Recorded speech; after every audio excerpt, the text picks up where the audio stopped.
ধরুন আপনার ঘরে একটা উৎসব আসছে, বছরের সবচেয়ে বড় উৎসব।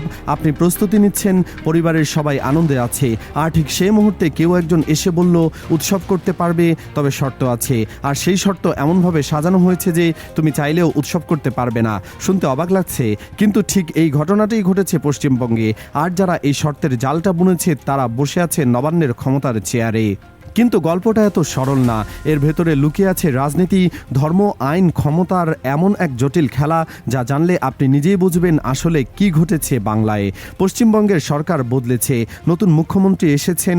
শপথ নেওয়ার কালই যখন শুকোয়নি, তখন এমন একটা পদক্ষেপ নেওয়া হলো যা বাংলার কোটি কোটি মানুষের জীবনে ভূমিকম্পের মতো আঘাত হানতে পারে। গতকাল 13ই মে পশ্চিমবঙ্গ সরকারের পক্ষ থেকে একটা বিজ্ঞপ্তি জারি করা হয়েছে। সাধারণভাবে পড়লে মনে হবে এটা তো পশু কল্যাণ সংক্রান্ত একটি প্রশাসনিক নির্দেশ, কিন্তু যখন আপনি প্রতিটা লাইন ধরে ধরে পড়বেন তখন বুঝবেন এটা কোনো সাধারণ কাগজ না, এটা একটা সুপরিকল্পিত কৌশলের প্রথম চাল। কিন্তু সেই কৌশলটা ঠিক কি সেটা বুঝতে হলে আপনাকে আরেকটু গভীরে যেতে হবে। বিজ্ঞপ্তিতে বলা হয়েছে এখন থেকে বাড়ির আঙিনায়, রাস্তায়, মহল্লায় বা যে কোনো খোলা জায়গায় গরু, বলদ, বাছুর, মহিষ বা মহিষের বাচ্চা জবাই করা সম্পূর্ণ নিষিদ্ধ। যদি কেউ কোরবানি করতে চান তাহলে তাকে যেতে হবে সরকার অনুমোদিত কসাইখানায়। এখন অনেকে ভাবতে পারেন এটা তো মন্দ কিছু না, স্বাস্থ্যবিধি মেনে চলা ভালো। কিন্তু থামুন, গল্পটা এখানেই শেষ হলে আজকের এই ভিডিও বানানোর দরকার হতো না। আসল চমকটা লুকিয়ে আছে পরের শর্তে।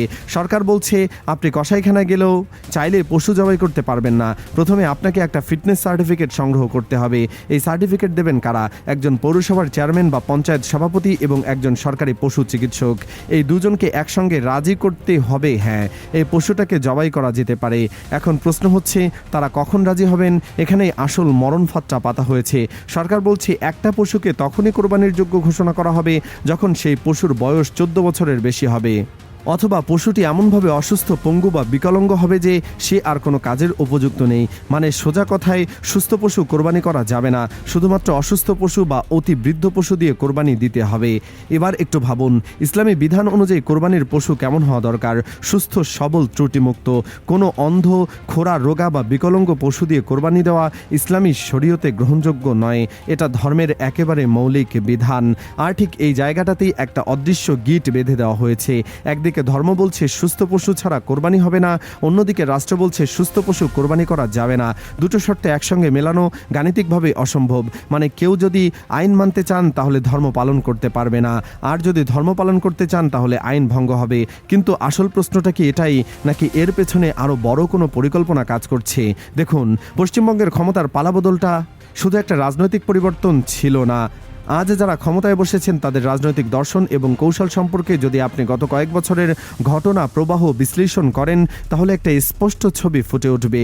এই বিজ্ঞপ্তিটা হঠাৎ করে আসেনি, এর পেছনে একটা দীর্ঘমেয়াদী পরিকল্পনার গন্ধ পাওয়া যায়। কারণ সময়টা লক্ষ্য করুন, ঈদুল আজহা আর মাত্র কিছুদিন বাকি। গোটা বিশ্বের মুসলিম সম্প্রদায় যখন তাদের বছরের পর বছর বড় ধর্মীয় উৎসবের প্রস্তুতিতে ব্যস্ত, ঠিক সেই মুহূর্তে এমন একটা নির্দেশিকা জারি করা, এটা কাকতালীয় বলে মেনে নেওয়াটা কঠিন। আর শাস্তির কথাটা শুনলে আরও চমকে উঠবেন। সরকার পরিষ্কার জানিয়ে দিয়েছে কেউ যদি এই নিয়ম ভাঙে তাহলে তার বিরুদ্ধে 1950 সালের পশু হত্যা নিয়ন্ত্রণ আইনে মামলা হবে। 6 মাস পর্যন্ত কারাদণ্ড হতে পারে, 1000 টাকা জরিমানা হতে পারে, অথবা দুটোই একসঙ্গে হতে পারে। মানে একজন মানুষ যদি তার ধর্মীয় বিধান পালন করতে গিয়ে নিজের বাড়িতে একটা সুস্থ পশু কোরবানি দেয় তাহলে তাকে জেলে যেতে হতে পারে। একটু ভেবে দেখুন কোন দেশে কোন সময়ে আমরা বাস করছি। সরকার অবশ্য একটা লোক দেখানো আপিলের জানালা খোলা রেখেছে। বলা হয়েছে কেউ যদি সার্টিফিকেট না পান তাহলে 15 দিনের মধ্যে রাজ্য সরকারের কাছে আবেদন করতে পারবেন। কিন্তু এখানেও একটা বিশাল ফাঁক আছে, যেটা না বললেই নয়। ঈদুল আজহা আসতে আর মাত্র বাকি কদিন, 15 দিন আপিল করে তারপর সেই আপিলের উত্তর আসতে আসতে কোরবানির সময়সীমা কবে পেরিয়ে যাবে। মানে এই আপিলের সুযোগটাও কার্যত একটা মরীচিকা। দেখা যাচ্ছে ধরতে গেলে হাতে আসবে না। আর এদিকে প্রশাসনকে দেওয়া হয়েছে প্রায় সীমাহীন ক্ষমতা। কোরবানির দিনগুলোতে পুলিশ এবং প্রশাসনের লোকজন যে কোনো বাড়িতে ঢুকে তল্লাশি চালাতে পারবে, কসাইখানায় হানা দিতে পারবে, কাউকে বাধা দেওয়া যাবে না। একটু কল্পনা করুন দৃশ্যটা। ঈদের দিন সকালবেলা পরিবার মিলে নামাজ পড়ে ফিরছে, উৎসবের আমেজ বাড়িতে, আর ঠিক তখনই পুলিশের গাড়ির সাইরেন, বাড়ি বাড়ি তল্লাশি, মানুষ আতঙ্কে দিশেহারা। এই দৃশ্যটা কি কোনো গণতান্ত্রিক দেশের হতে পারে? এবার একটু বৃহত্তর প্রেক্ষাপটে ভাবুন। ভারতের সংবিধানের প্রতিটি নাগরিকের ধর্মীয় স্বাধীনতার অধিকার দিয়েছে। সংবিধানের 25 নম্বর অনুচ্ছেদে স্পষ্টভাবে বলছে প্রত্যেক ব্যক্তির স্বাধীনভাবে ধর্ম পালনের অধিকার আছে। এখন প্রশ্ন হচ্ছে, একটা রাজ্য সরকার কি এমন কোনো নির্দেশিকা জারি করতে পারে যা কার্যত একটা সম্প্রদায়ের ধর্মীয় অনুষ্ঠান পালন অসম্ভব করে তোলে? এটা কি সংবিধানের সঙ্গে সাংঘর্ষিক নয়? কিন্তু এখানে আরেকটা গভীর প্রশ্ন আছে যা অনেকেই এড়িয়ে যাচ্ছেন। সুপ্রিম কোর্ট এবং কলকাতা হাইকোর্টের পুরনো কিছু নির্দেশনার কথা বলে এই বিজ্ঞপ্তি জারি করা হয়েছে। সেই নির্দেশনাগুলো কি আসলেই এই ব্যাপারের ব্যাখ্যা সমর্থন করে, নাকি আদালতের রায়কে নিজেদের সুবিধামতো ব্যবহার করা হচ্ছে? এই প্রশ্নটা কিন্তু আইনবিদরা ইতিমধ্যে তুলতে শুরু করেছেন। অনেক আইন বিশেষজ্ঞ মনে করছেন 1950 সালের আইনটি মূলত কৃষিকাজে ব্যবহৃত পশুদের সুরক্ষার জন্য তৈরি হয়েছিল। সেই আইনকে ধর্মীয় অনুষ্ঠান রোধের হাতিয়ার হিসেবে ব্যবহার করা এটা আইনের মূল উদ্দেশ্যের সঙ্গে সঙ্গতিপূর্ণ নয়, সেটা বড় প্রশ্ন। এদিকে সাধারণ মানুষের মনে প্রতিক্রিয়া কেমন? বাংলার লক্ষ লক্ষ মুসলিম পরিবার এই মুহূর্তে এক অদ্ভুত অনিশ্চয়তার মধ্যে আছে। তারা জানে না ঈদের দিনটা কেমন হবে, আনন্দের হবে নাকি আতঙ্কের, উৎসবের হবে নাকি গ্রেফতারের ভয়ে কাটবে। কোনো পরিবার কি স্বাভাবিকভাবে তাদের ধর্মীয় রীতি পালন করতে পারবে, নাকি প্রতিটা পদক্ষেপে তাদের পেছনে থাকবে আইনের ভয়ে?